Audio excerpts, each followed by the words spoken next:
வணக்கம். நான் உங்கள் ராஜ்குமார் பாரதி. இந்திய திருநாட்டுல இதுவரைக்கும் தேர்தல் வேட்புமனு தாக்கல் செய்ததுல யாருமே செய்யாத, அதாவது படிக்காத, படிப்பறிவு இல்லாத, இன்னும் சொல்ல போனா ஒருபடி மேல தற்கூரிங்கன்னு சொல்லுவாங்க தெரியுமா? அந்த மாதிரி அடிப்படை அறிவே இல்லாதவர்கள் கூட செய்யாத ஒரு வேலையே நம்ம முதல்வர் வேட்பாளர், அதாவது தமிழ்நாட்டின் முதல்வர் வேட்பாளராக அறியப்படுபவர், வருங்காலத்தில் இப்பொழுது எம்பி பதவிக்கு போட்டியிடுபவர், கோவை நாடாளுமன்ற தொகுதியில போட்டியிடக்கூடிய பாஜகவை சேர்ந்த முன்னாள் ஐபிஎஸ் அதிகாரி. இதை நம்ம அழுத்தம் திருத்தமா சொல்லணும். ஏன்னா இத்தகைய அரிய செயலை செஞ்சது முன்னாள் ஐபிஎஸ் அதிகாரி, யூபிஎஸ்சி படிச்ச ஒரு ஐபிஎஸ் அதிகாரி இந்த வேலையை செஞ்சிருக்கிறாரு. என்ன வேலையை செஞ்சிருக்கிறாரு அப்படின்னு பாத்தீங்கன்னா, தேர்தல் வேட்புமனு தாக்கல் செய்யறப்ப அபிடவிட் தாக்கல் பண்ணுவாங்க இல்லைங்களா, அதை வந்து பத்திரப்பதிவு செய்யக்கூடிய அந்த ஸ்டாம்ப் பேப்பர் எல்லாம் பண்ணணும். அந்த ஸ்டாம்ப் பேப்பர் எந்த ஸ்டாம்ப் பேப்பர்ல பண்ணிருக்காங்க அப்படின்னா, நீதிமன்றத்தில் பயன்படுத்தக்கூடிய, அதாவது இதற்கு வேறுபாடு இருக்கு. நீதிமன்றத்தில் பயன்படுத்தக்கூடிய பத்திரத்தால் வேறு, ரிஜிஸ்டர் ஆபீஸ்ல நம்ம பயன்படுத்துறோம் இல்லைங்களா, சொத்துகள் நிலங்கள் வாங்குறது கொடுக்கறது, அது சம்பந்தமான, அதாவது சிவில் சம்பந்தப்பட்ட விஷயங்கள் நம்ம செய்யறோம் இல்லைங்களா, அதற்கான பத்திரத்தால் வேற. அதே நீதிமன்றத்துக்குள்ள மட்டும் ஒரு பத்திரத்தால் பயன்படுத்துவாங்க. அதாவது ஜாமீன் எடுக்கிறதுல இருந்து மற்றதுக்கு எல்லாத்துக்குமே அது வந்து நீதிமன்றத்திற்காக மட்டுமே பயன்படுத்தக்கூடிய பத்திரத்தால். அதை வந்து பயன்படுத்தி வேட்புமனுவை தாக்கல் செஞ்சிருக்கிறார். இந்த ஒரு விஷயத்தை யாருமே செஞ்சது கிடையாதான் இது வரைக்கும். தேர்தல் வரலாற்றிலேயே எந்த ஒரு வேட்பாளரும் இந்த வேலையை செஞ்சது இல்லையா. ஆனால் தான் மெத்த படிச்சவன், நான் ஐபிஎஸ் படிச்சவன், எனக்கு தான் எல்லாம் தெரியும், நான் தான் பெரிய அறிவாளி, இங்க தமிழ்நாட்டையே புரட்டி போட்டுருவேன், நான் ஒரு ஐபிஎஸ் அதிகாரின்னு எப்ப பாரு வாய்க்கு வாய் சொல்றது. இங்க இருக்க சங்கி பயலெல்லாம் அவர் எவ்வளவு படிச்சவர் தெரியுமா, ஒரு ஐபிஎஸ் அதிகாரி அப்படின்னு சொல்லிட்டு உருட்டிக்கிட்டு இருந்தானுங்க. எந்த ஆளுமே இதை செஞ்சது இல்லையா இது வரைக்கும் தேர்தல் வரலாற்றிலேயே. அப்படி ஒரு கூமுட்டத்தனமான ஒரு வேலையை இந்த ஆளு செஞ்சிருக்கானா, அப்ப இந்த அளவு அறிவு எந்த அளவுக்கு இருந்திருக்குன்னு பாத்துங்க. ஏன்னா நம்ம அடிக்கடி ஒரு குற்றச்சாட்டை முன் வச்சிருக்கோம் முன்னாடியே, இவர் உண்மையாவே ஐபிஎஸ்க்கு தான் படிச்சானா, இந்த மாதிரி சம்பந்தம் இல்லாம முட்டாள்தனமா உளறி கொட்டிக்கிட்டு இருப்பாப்லே அப்படின்னு நம்ம அதிகமா பேசியிருக்கிறோம். இதை கண்கூடா அவரே இன்னைக்கு செஞ்சுதான் பார்த்திருக்கோம். ஏன்னா தேர்தல் வரலாறு மிக முக்கியமானது. இந்த மாதிரியான ஒரு சூழல்ல இப்படி ஒரு வேலையை செஞ்சு மாட்டிக்கிட்டாரு இப்ப நம்ம இந்த ஆட்டுக்குட்டி அண்ணாமலை.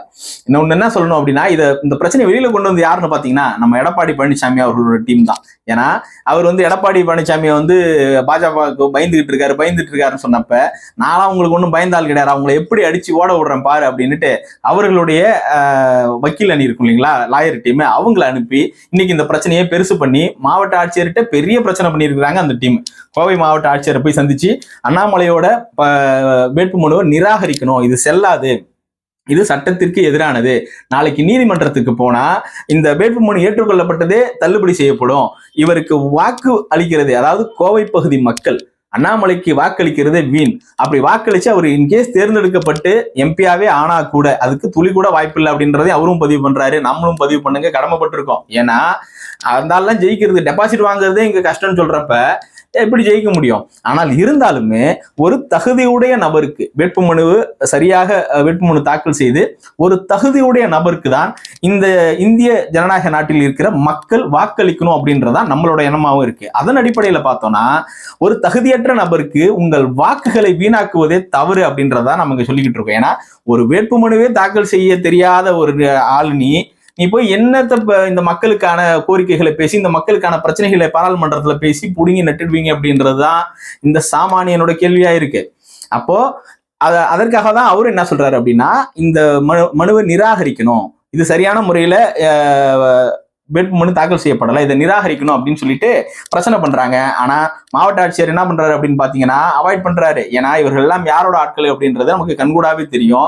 அரசின் அழுத்தத்தால, மத்திய அரசின் அழுத்தத்தால மற்றவங்களை எல்லாம் புள்ளி வைக்கல, கமா போடல, சரியா இல்லை அப்படின்னு சொல்லிட்டு கண்குத்தி பாம்பு மாதிரி உத்து பார்த்து மற்ற வேட்பாளர்களுடைய, அதாவது எதிர்கட்சியை சார்ந்த வேட்பாளர்கள், பாஜக அரசுக்கு எதிராக இயங்கக்கூடிய வேட்பாளர்களின் வேட்புமனுக்களை எல்லாம் கண்ணில் விளக்கெண்ணெயை ஊற்றிக்கொண்டு பார்க்கும் இந்த தேர்தல் ஆணையம், இந்த நிர்வாகம், இந்த தேர்தல் அமைப்பு இப்படி ஒரு கண்கூடாக யாரும் செய்யாத ஒரு முட்டாள்தனமான ஒரு வேலையை செய்து, ஒரு தவறான ஒரு வேலையை செய்த பாஜக கேண்டிடேட்டோட வேட்புமனுவை மட்டும் அவசரமாக எந்த ஒரு கேள்வியும் கேட்காமல், எந்த ஒரு சரிபார்க்காமல் கடகடன்னு டிக் அடிச்சு ஓகே பண்ணிடுறாங்க. அப்போ தேர்தல் ஆணையம் இங்கு நேர்மையாக செயல்படுகிறதா இல்லை என்பதுதான் இங்கு உறுதியான தகவல். ஏன்னா ஏற்கனவே நம்ம பார்த்தோம், சின்னம் ஒதுக்கீடு செய்வதிலும் பாஜக கூட்டணி கட்சிகளுக்கு கேட்ட உடனே சின்னத்தை ஒதுக்கி, அவர்கள் என்ன சின்னம் கேட்டாங்களோ அந்த சின்னத்தெல்லாம் ஒதுக்கி, திமுக கூட்டணியில், அதாவது இந்தியா கூட்டணியில் இருக்கக்கூடிய கட்சிகளுக்கு அவர்கள் ஏற்கனவே போட்டியிட்ட சின்னம், வெற்றி பெற்ற சின்னங்கள் எல்லாம் மறுதளிக்கப்பட்டு இன்றைக்கும்